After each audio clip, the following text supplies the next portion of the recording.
नमस्कार दोस्तों। तो आज हम एनसीईआरटी सामाजिक विज्ञान कक्षा 7 का अध्याय दूसरा देखेंगे। इसका नाम है नए राजा और उनके राज्य। तो 7वीं शताब्दी के बाद कई राजवंशों का उदय हुआ। ध्यान रखना है आपको, 7वीं शताब्दी की बात हो रही है।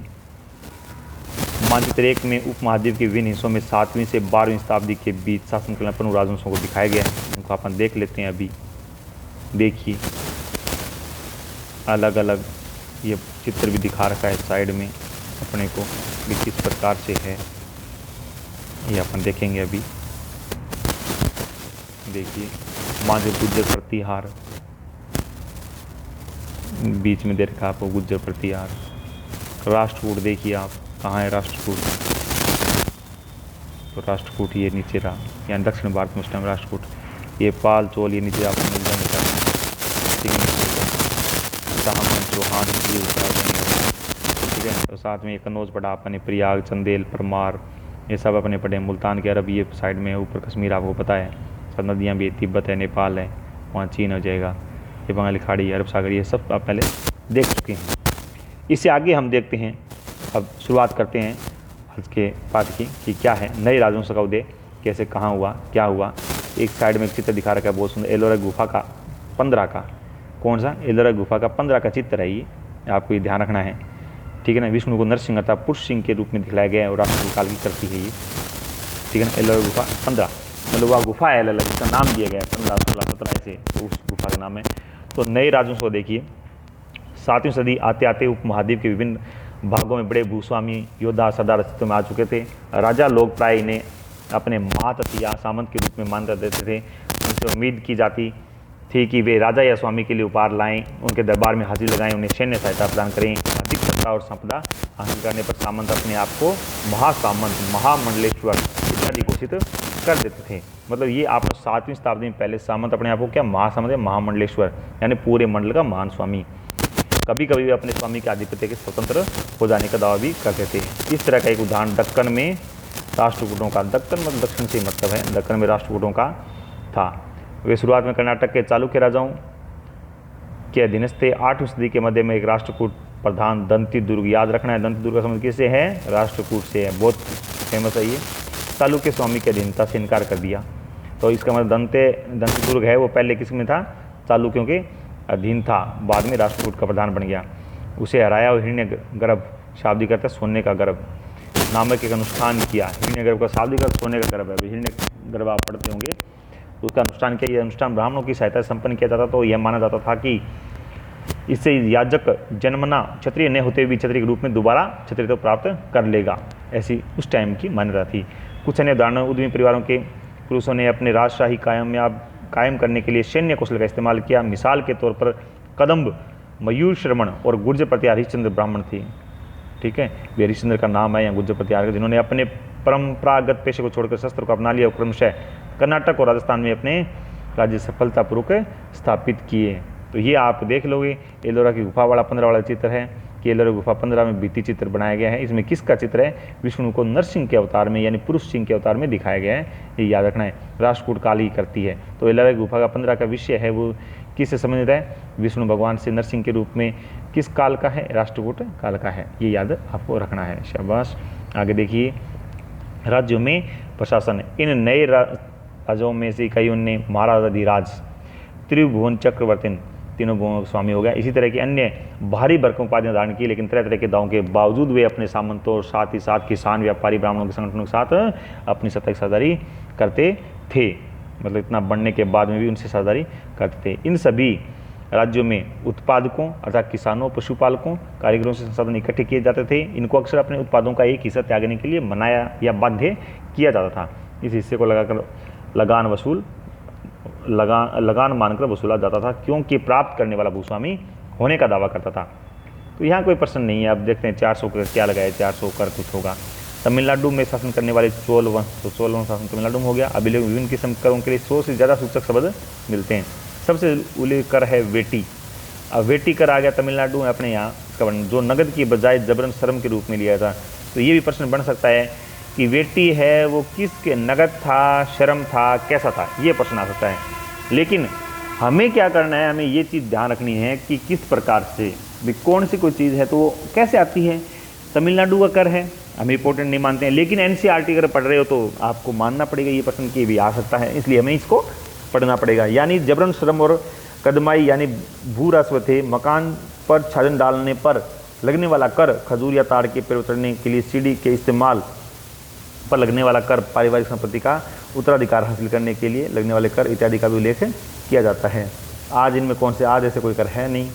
ये शायद प्रशासन का ये रूप के मायने भिन्न है, ये कोई इंपॉर्टेंट नहीं। ये देखो, संसाधन राजा की व्यवस्था का वित्तीय आधार बनते हैं, साथ ही मंदिरों और दुर्गों के निर्माण में इस्तेमाल होते थे। संसाधन इन युद्धों को लड़ने में इस्तेमाल भी होते थे, जिनसे लूट की शक्ल में धन मिलने की था, जमीन और व्यापारिक। इनमें यहाँ कुछ प्रश्न नहीं है, मैं आपको बता दूँ, आगे चल लेता हूँ। आपको पहला पाठ पढ़ा था, उसमें ज़्यादा प्रश्न नहीं थे, फिर भी ये पढ़ने के लिए हैं। आप प्रशस्तियाँ, भू अनुदान है, यहाँ पर भी ऐसा कोई प्रश्न नहीं बनता है जो मैं आपको बता दूँ। तो चलो इससे आगे और ले चलता हूँ, आपका टाइम वेस्ट ना करूँ ज़्यादा। लेकिन फिर भी आपको थोड़ा, अगर इनको पढ़ लोगे ना आप, तो आपको यूँ नहीं रहेगा कि हमने कोई प्रश्न छोड़ तो नहीं दिया, क्योंकि ये पढ़ना उस स्टूडेंट के लिए ज़रूरी है जिसको नौकरी लगना है। क्योंकि फिर उसके मन में अगर भ्रम रह गया कि अरे मैंने वो नहीं पढ़ा, बहुत से स्टूडेंट मैंने ऐसे देखे हैं जो ये कहते हैं अरे मैंने वो किताब नहीं पढ़ी, मैंने वो नहीं देखी, वो प्रश्न उसमें था। लेकिन मैं ये मानता हूँ कि अगर आप एनसीईआरटी और एक कोई गाइड ले लो तो आपका कोई भी कंपटीशन है वो पास हो जाएगा, ऐसी कोई बात नहीं है। तो चलिए देखते हैं। कई प्रशासकों ने प्रशस्तियों में अपनी उपलब्धियों का बखान किया है। संस्कृत में लिखी गई ग्वालियर मध्य प्रदेश में पाई गई प्रशस्ति प्रतिया नरेश नागभट्ट के कामों का वर्णन इस प्रकार किया गया है। आंध्र, सिंधु, विदर्भ का महाराष्ट्र का एक हिस्सा। याद रखना, विदर्भ किसको पता नहीं है तो महाराष्ट्र का हिस्सा है विदर्भ। विदर्भ क्यों फेमस है? विदर्भ में अभी मतलब वहाँ क्या है, मांग चल रही है अलग अलग होने की। ये महाराष्ट्र काफ़ी, जैसे यूपी के भी टुकड़े होने की मांग चल रही, तो वो अपने क्या पॉलिटिकल साइंस पर्सन के हिसाब से अपने को इंपॉर्टेंट होता है। तो विदर्भ आपको याद रखना है कि महाराष्ट्र में है। कलिंग उड़ीसा में है, सभी को पता है ये राजा उनसे आगे तभी धराशायी हो पाए जब वे राजकुमार थे। उन्होंने कनौज के साथ चक्र युद्ध को विजात किया था। कनौज, चक्र युद्ध कहाँ सा था? कनौज का था। या हम पहले ही पढ़ चुके हैं वैसे तो भी इसके बारे में, कहाँ ये सारे ऐसे राजा लोग प्राय ब्राह्मणों को भूमि अनुदान संस्कार पुरस्कृत करते थे। ये ताम्रपत्रों में अभिलिखित होते थे जो भूमि पाने को वाले को दिए जाते थे। अब ये देखो ताम्रपत्र हैं, दिखा रखे हैं आप, देख रखा आपने। ये थोड़ा संस्कृत और थोड़ा तमिल में लिखा है हुआ ताम्रपत्रों का एक संग्रह है। 9वीं सदी में एक शासक द्वारा दिए गए भूमि अनुदान का उल्लेख है कि अब जैसे आपा नहीं देते क्या, आजकल आपा क्या करते हैं, वो ये तहसील में जाते हैं, वहाँ से वो स्टाम्प पेपर लेते हैं, उस पर लिख के दे देते हैं। वो पहले क्या थे, ताम्रपत्र थे, उन पर लिख के देते मैं भूमि दे रहा हूँ, वो उनकी बात फेमस थी। तो चलिए आगे देखते हैं भूमि के साथ क्या क्या दिया जाता था। चोलों द्वारा दिए गए भूमि के अनुदान में तमिल भाग का एक अंश है। हमने मिट्टी के मेड़े बनाकर, मतलब उसमें बात बताई गई किस प्रकार से कहते हैं, इसमें कोई प्रश्न नहीं बनता है। फिर मैं इसमें आगे ले चलता हूँ आपको भी। आपका प्रश्न एक आया, बेटी आया है जो कर है एक प्रकार। अब देखिए 12वीं संस्कृत में एक वृद्ध संस्कृत काव्य भी रचा गया जिसमें कश्मीर पर शासन करने वाले राजाओं का इतिहास है। तो आप समझ गए होंगे कि किसकी बात कर रहे हैं। ये 12वीं शताब्दी में लिखा गया संस्कृत काव्य है। तो कलन नाम का व्यक्ति है, एक रचनाकार। कलन ने अपना वर्तमान लिखने के लिए शिलालेखों, दस्तावेज, प्रशस्तियों और पहले इतिहास समेत अनेक तरह के इस्तेमाल किया। प्रशस्तियों के लेखकों ने विभिन्न अक्षर नीतियों के बारे में आलोचनात्मक रूप दिखलाता है, इसलिए 12वीं सदी के लिए असाधारण ग्रंथ था। तो कर्ण की कौन सी पुस्तक है? वो राज तरंगिनी। आपको याद होगी सभी को, राज तरंगिनी याद है सभी को, राज तरंगिनी। ये किताब कर्ण ने लिखी थी, इसमें कश्मीर का इतिहास की बात करते हैं, संस्कृत में लिखी गई है। तो याद रखना, आगे और भी आ जाएगा, ऐसी कोई बात नहीं है। धन के लिए युद्ध, वे राजाओं को धन के लिए युद्ध की जरूरत थी तो वो इकट्ठा करते थे। यहाँ भी कोई खास प्रश्न नहीं है। और ये देखो इसमें भी त्रिपक्षीय संघर्ष की बात आपने की थी, गंगा घाटी के युद्ध में हुई थी त्रिपक्षीय संघर्ष, तो वो आपको पता ही है, गुर्जर प्रतिहार, राष्ट्रकूट और पाल वंश के बीच में। लेकिन यहाँ ऐसा प्रश्न ये लंबा थोड़ा दिया नहीं, इसलिए प्रश्न नहीं बन रहा है यहाँ पर। इसमें कहानी बताई गई है। ये आरएस का जो स्टूडेंट है उसके लिए बहुत इंपॉर्टेंट हो जाती है कि उसको इसकी कहानी पता हो, जब उसको लिखना हो मेंस में तो उसके बहुत काम की जाएगी। और उन जो छोटे बच्चे भी हैं, जो 7वीं क्लास के बच्चे हैं, उनके लिए भी एक एक चीज़ पढ़नी जरूरी है। क्या था त्रिपक्षीय संघर्ष, सीधा प्रश्न आ सकता है और 7वीं क्लास में लिखा जाता है, उनको बताना पड़ेगा। फिर गुर्जर प्रतिहार के बाद में राष्ट्रकूट पाल वंश से किस प्रकार गुर्जर प्रतिहार शासक कौन था, राष्ट्रकूट का कौन था, जैसे अभी अपन ने पढ़ा दंती दुर्ग पाल से कौन था, गोपाल पाल था। तो ये सारे प्रश्न अपन पीछे पढ़ चुके हैं, लेकिन और भी आएंगे तो आप प्रश्न बना, इसमें प्रश्न नहीं है इसलिए मैं आपको पढ़ा नहीं रहा हूँ, आगे चल रहे हैं अभी। तो आगे देखिए, अफगानिस्तान में प्रश्न आया। अफगानिस्तान के गजनी का सुल्तान महमूद, गजनी का सुल्तान कौन था? महमूद। ऐसे शासकों में से सबसे प्रसिद्ध है। 997 से 1030 तक शासन किया। इंपॉर्टेंट प्रश्न आ गया। भाई गजनी सुल्तान महमूद है, उसने कहाँ तक कब तक शासन किया? 997 से 1030 तक। अपने नियंत्रण के विस्तार मध्य एशिया के भागों, ईरान और उपमहाद्वीप के उत्तर पश्चिमी हिस्से तक किया। लगभग हर साल उपमहाद्वीप पर हमला करता था। उसका निशाना थे संपन्न मंदिर, जिनमें गुजरात का सोमनाथ मंदिर भी शामिल था। आपको पता है अब सोमनाथ का मंदिर कहाँ है? सीधा प्रश्न आ गया। अगर किसी सबसे पहली बार कोई कंपटीशन की तैयारी कर रहा है या जैसे बच्चे भी पढ़ रहे हैं तो उनको पता नहीं है सोमनाथ मंदिर कहाँ है, तो सोमनाथ मंदिर कहाँ पर है? गुजरात में है। महमूद जो धन उठा ले गया था उसका बहुत बड़ा हिस्सा गजनी में एक व्यवसायी राजधानी के निर्माण में खर्च हुआ था। ये देखिए सुल्तान, अब देखो सुल्तान किस भाषा का शब्द है? यहाँ पर हिंदी की बात आ गई ना। जो रीट की तैयारी करता है उसको ये भी पता होना चाहिए भी सुल्तान है वो अरबी भाषा का शब्द है। इसका मतलब शासक तो सबको पता है, लेकिन ये किस भाषा का शब्द है? अरबी भाषा का शब्द है सुल्तान।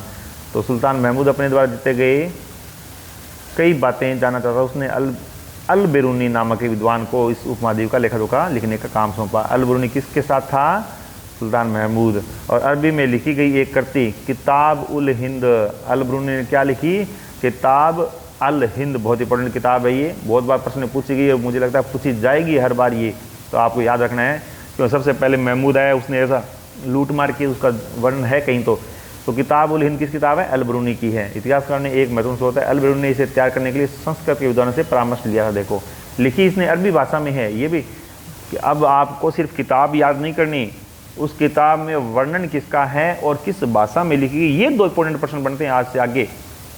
भाई ये तो बहुत प्रश्न आ गए, अब चाहे रीट हो चाहे RS हो, मेंस लिख रहा हो, प्री लिख रहा हो, इसमें ये प्रश्न नॉर्मल पूछेंगे ये किताब किसके द्वारा लिखी गई। अब उसका ये पूछेंगे किताब में वर्णन किसका है या उसमें किस भाषा में लिखी गई है, ये चीज़ आपको याद रखनी है। तो युद्ध करने वाले दूसरे राजाओं में चाहमान भी थे, जो बाद में चौहान रूप में जाने लगे थे। पहले चाहमान चौहान ये दोनों एक ही हैं। गुजराती तालुके में उत्तरी पश्चिम प्रदेश से गैरों टक्कर लेनी पड़ी थी। अब यहाँ एक शासक आया, देखो नाम आया है चाहमानों का सबसे प्रसिद्ध शासक था पृथ्वीराज तृतीय का शासनकाल याद रखना 1100 से 1192। सुल्तान महमूद गोरी नामक अफगान शासक को 1191 में हराया, लेकिन दूसरे साल 1192 उसने हाथों से हार गया था। ये भी आपको याद रखना है। तो ये सब जो कंपटीशन तैयारी कर रहे हैं पुराने उनको याद है, लेकिन नए वाले याद रख लें और ये ऑथेंटिक पूछना है तो आपको ये भी याद रखना। ये पृथ्वीराज तृतीय, देखो तृतीय तो द्वितीय भी होगा फर्स्ट भी होगा, ये भी ध्यान रखना है। ये भी आगे पढ़ेंगे तब आगे आएगा। अब आगे देखिए चोल राज्य आ गया। चोल राज्य, अब आपको पता है कि चोल है वो दक्षिण भारत में ही है, तो चोलों की सबसे पहले हम पढ़ते हैं। ये देखो चोल, ठीक है। आपको ये तो पता चल गया कि चोल तमिलनाडु में यहाँ पर है, लेकिन इसके पास ये देखो नदियाँ पेनार, ये नीचे कावेरी वो कृष्णा ये आ जाएगी कदम, और यहाँ पर चोल साम्राज्य पूरा दक्षिण भारत में यहाँ रहा था चोल साम्राज्य, ठीक है। ये काकतीय वंश का आ गया जो आपने पढ़ा था पीछे, एक फिल्म भी आई थी इसके ऊपर। तो इस तरह से ये ऊपर कल्याणी है, तालुके हैं। तो चोल, गंगई कोंड चिलपुरम ये आपने पढ़ा था। मदुरई आपने देखा था, मदुरई में मीनाक्षी मंदिर की बात की थी आपने वहाँ पर, ठीक है। तो ये इसकी है। अब उरेयूर से तंजावुर तक चोल वो सत्ता में कैसे आया, ये चीज़ यह रिपोर्ट बता रहा है। कावेरी डेल्टा में मुटियार नाम से प्रसिद्ध हुए एक छोटे से मुखिया परिवार की सत्ता थी, ठीक है। वे कांचीपुरम के पल्लव राजाओं के मातहत थे। उरियार के चोल वंशीय प्राचीन मुखिया परिवार के विजय ने 9वीं सदी के मध्य मुटियारों को हराकर उसे डेल्टा पर कब्जा जमाया और वहाँ तंजावुर शहर और निशुभ सुदिनी देवी का मंदिर बनाया था। कौन सी देवी का है? निशुभ सुदिनी मंदिर कोई है, वो देवी किसने बनाया? चोलों ने बनाया।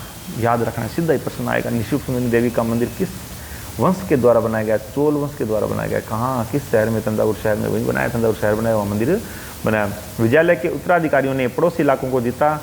उसका राज्य अपने क्षेत्रफल शक्ति दोनों रूप में बढ़ता गया। दक्षिण और उत्तर के पांड्यन और पल्लव के इलाके इस राज्य का हिस्सा बना लिए गए। राज प्रथम, क्या नाम है? राज प्रथम तो सबसे पहले चोल शासक है।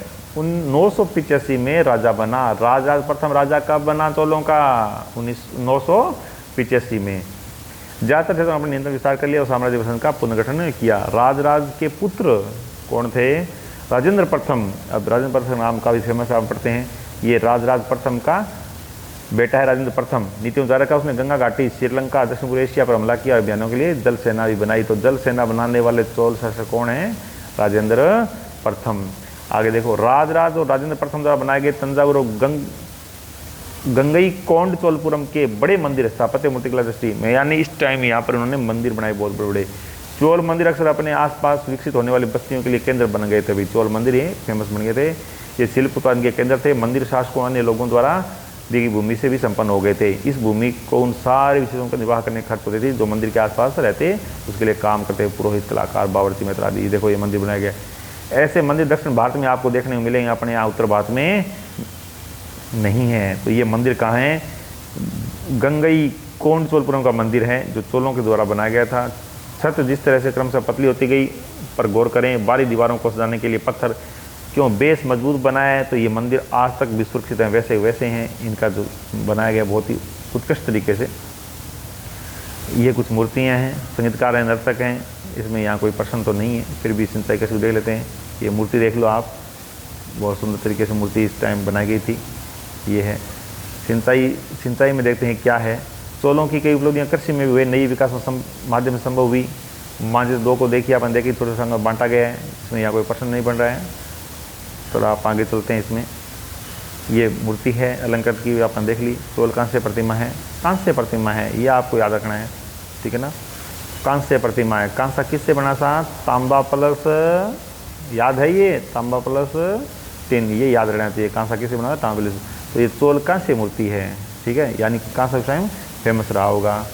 अब देखो 9वीं शताब्दी में तमिलनाडु का एक जल द्वार है। होज से नदी की शाखाओं में पानी प्रवाह को इसके लिए जरिए नियंत्रित किया जाता था और पानी से खेत सिंचे जाते थे। ये मतलब तमिलनाडु में ऐसा बनाया गया है। कई जगहों में फसल में सिंचाई कृत्रिम रूप से करना जरूरी था, तो यहाँ ऐसा कोई प्रश्न है नहीं, सिंचाई होती थी। सामान्य प्रशासन। अब देखो किसानों की बस्तियाँ जो उर कहलाती थी, किसानों की बस्तियाँ क्या कहते हैं? अब आप ये प्रश्न को, दक्षिण भारत में किसानों की बस्तियाँ क्या कहलाती हैं? उर। ये और इस तरह के गांव के समूह को क्या कहते हैं? नाडु। तो आज तमिल के पीछे क्या है? नाडु है ना। नाडु का मतलब क्या है? गांव। नाडु का मतलब क्या है? गांव। यानी गांव का समूह क्या कहलाता है? नाडु। तमिलनाडु क्या है? एक गांव का समूह। उसमें क्यों? क्योंकि तमिल के लोग जहाँ बस के, वहाँ तमिल भाषा है। आपको ये पता है 22 भाषाओं में तमिल भाषा है, उस भाषा के लोग आ रहे हैं, तो नाम तमिलनाडु। ग्राम परिषद और नाडु न्याय करने और कर वसूलने राजकीय प्रशासकीय कार्य करते थे। वेलाल जाति, देखो वेलाल जाति, ये बहुत इंपॉर्टेंट प्रश्न है, आपको निशान लगाना पड़ेगा। वेलाल जाति कहाँ है? तमिलनाडु में है, याद रखना आप। वेलाल जाति। धनी किसानों को केंद्रीय चोल सरकार देखरेख में नाडु के कामकाज में अच्छा खासा नियंत्रण हासिल था। उनमें से कई धनी भूस्वामियों को चोलादों ने सम्मान के रूप में मुवेद मूलम किया। तो इस प्रकार से वेलाल जाति आपने देख ली। तो ये 3 राजाओं को अपनी सेवाएं प्रदान करने वाला वेलन या किसान है, मूद वेलन, समझ आ गई ना। अब देखिए अरियार। अरियार क्या? प्रधान को बोला गया है, ठीक है ना। अरियार क्या है? अरियार, ये जो देर का अरियार प्रधान को बोला गया है। उपाधि दी और केंद्र में महत्वपूर्ण राजकीय पद सौंपे। आगे देखते भूमि के प्रकार। अब भूमि के प्रकार हैं, देखो चोल अभिलेख में भूमि की विभिन्न कोटियों उल्लेख मिलता है। अब वेलन वगाई गैर ब्राह्मण किसान स्वामी की भूमि, आपने अभी उत्तर भारत की भूमि पढ़ी थी, लेकिन ये एनसीईआरटी में है तो अपने लिए इंपॉर्टेंट है। ब्राह्मणों को उपहार में दी गई भूमि ब्रह्मदे, सिंपल है, याद हो जाएगी। किसी विद्यालय के रखरखाव के लिए दी गई भूमि क्या होती है? शाला भोग, बहुत सिंपल है। मंदिर को उपहार में दी गई भूमि देवदान, देवदान से समझ आएंगे, लेकिन तिरुमनकुटनी ये समझ नहीं आएगा, ये याद कर लेना, ये सबसे इंपॉर्टेंट है। जैन संस्थान अनुदान में दी गई भूमि पलीचंदम, पलीचंदम, ये भी याद। तो पहली और लास्ट याद करने वाली बातें और बाकी तो समझ में आ जाएगी। तो गैर ब्राह्मण किसान स्वामी की भूमि क्या कहलाएगी? वेलन वगाई। और जैन संस्थान अनुदान में दी गई भूमि पलीचंदम, ये याद करना आपको, इंपॉर्टेंट प्रश्न आ गए। अब हमने देखा कि ब्राह्मणों को समय में भूमि पर अनुदान या ब्रह्मदेव प्राप्त हुआ, इसमें यहाँ भी कोई खास प्रश्न नहीं है।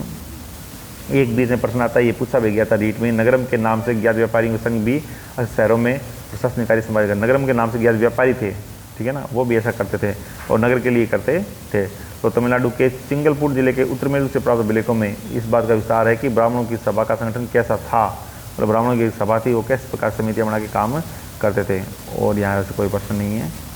चलिए आगे देखते हैं अभिलेख और लिखित सामग्री। अब उत्तर मेरू अभिलेख के अनुसार सभा की सदस्यता कैसी थी, तो ये बता रखा है आगे, उम्र 35-70 के बीच होनी चाहिए, वेदों ज्ञान होना चाहिए, सारी वेदों ज्ञान उस टाइम भी इंपॉर्टेंट था। यहाँ पर ऐसा कोई स्पेशल प्रश्न नहीं बनता आपके लिए। चलो आगे देखते हैं। अच्छा, इसमें देखो एक अभिलेखों में राजाओं की शक्ति समय पुरुषों के बारे में जानकारी मिलती है, जानना खासा मुश्किल है। साधारण मर्दों और औरतों का जीवन इन राज्यों से कैसा था। 12वीं शताब्दी की तमिल कृति पेरिया पूर्णम से उदाहरण है। पेरिया पूर्णम कौन सी करती है? तमिल करती है, किसने लिखी पता नहीं है। अड़नूर की सरहदों पर फूस की पुरानी साधनों वाली छोटी छोटी पहाड़ियों से अटापड़ा पुलाया। पुलाया क्या है? अब एक ऐसा समूह जिसे ब्राह्मण और वेलाल प्रतिष्ठित समाज के बाहर मानते थे। ठीक है ना। एक ऐसा समूह है जिसे ब्राह्मण और वेलाल प्रतिष्ठित समाज के बाहर मानते पुलाया को। लोगों का एक छोटा सा पूर्वा था जिसे ओछे किस्म के पैसों से, तो पुलाया क्या है, वहाँ पर एक ऐसा जैसे आप बोलते हैं भी उसको समाज से बाहर कर दिया, तो वो क्या है, वो पुलाया कहलाते थे वहाँ उस टाइम। और तो इसमें एक कहानी बताई गई, ऐसे कोई खास बात नहीं है इसमें, कोई मतलब प्रश्न नहीं बन रहा अपने लिए। आगे देखते हैं तांग वंश के युग का चीन। अब देखो तांग वंश के बारे में सोचते हैं। चीन में तांग राजवंश, तो एक बात तो फेमस याद रखने में, तांग वंश है कहाँ हुआ, चीन में हुआ। सीधा ही प्रश्न है, तांग वंश का संबंध किस देश से है, चीन से है, जो लगभग 300 वर्षों तक 7वीं सदी से 10वीं सदी तक शासन किया। कब तक तांग वंश शासन किया, 7वीं से 10वीं तक चीन में रहा। राजधानी सियान, और इसकी राजधानी क्या थी, तांग वंश की राजधानी क्या थी, सियान, याद रखना है। दुनिया के सबसे बड़े नगरों में से एक थी। तुर्की रानी भारतीय कोरिया जाया करते थे। तांग समय परीक्षा के माध्यम से नियुक्त की गई नौकरशाही द्वारा प्रशासित होता था। देख लो, तांग समय उस टाइम ही नौकरशाही थी जिसमें परीक्षा होती थी। इन परीक्षाओं में हर इच्छुक व्यक्ति बैठ सकता है। अधिकारियों के चयन की यह व्यवस्था कुछ बदलावों के साथ 1911 तक कायम रही। भारतीय उपाधि प्रति व्यवस्थाओं के बारे में मायनों भिन्न थी, तो किस प्रकार भिन्न थी, किन मायनों भिन्न थी, ये आपको देखना है। अब कल्पना ये प्रश्न आगे, गुज्जर प्रत्यार कहाँ थे, राष्ट्रकूट कहाँ थे, पाल कहाँ थे, चोल कहाँ थे, ये प्रश्न लिखना। देखो मैंने बताया था 7वीं क्लास के बच्चों के लिए तटीय पक्ष संघर्ष में लगे 3 पक्ष कौन कौन से थे, तो अपने गुज्जर प्रत्यार पाल और चोल आपने किया था, तो ये आपको याद करने हैं। चोल साम्राज्य सभा की किसी समिति के सदस्य बनने के लिए आवश्यक शर्तें क्या थी, वो दी हुई थी, आपको लिखना है। 4 मानव नियंत्रण वाले 2 प्रमुख नगर आपने पढ़े थे, उसका जवाब देना है। ये प्रश्न आपको लिख लेने हैं। तो ये लेसन कंप्लीट हुआ। रीड के बच्चों के लिए इसमें क्या काफ़ी कम प्रश्न बने हैं, तो बस इस एक बार रीड कर लें, फिर एक साथ आप नोट बना लें कि कौन कौन से प्रश्न बने। इसके अलावा कोई इसमें प्रश्न नहीं बनते हैं। तो वीडियो को सब्सक्राइब करें, लाइक करें, शेयर करें ज़्यादा से ज़्यादा, कि ज़रूरतमंद लोगों के पास पहुंच जाएं। जो बच्चे हैं 7th क्लास के वो भी पढ़ रहे हैं, तो वो भी इन वीडियो को देख सकते हैं, और जो रीड के स्टूडेंट हैं वो भी इन वीडियो को देख सकते हैं। और इसके तो ओबियसली देखते हैं, वो उनको NCERT पढ़ना ज़रूरी होता है। तो वीडियो को ज़्यादा लाइक शेयर सब्सक्राइब करें।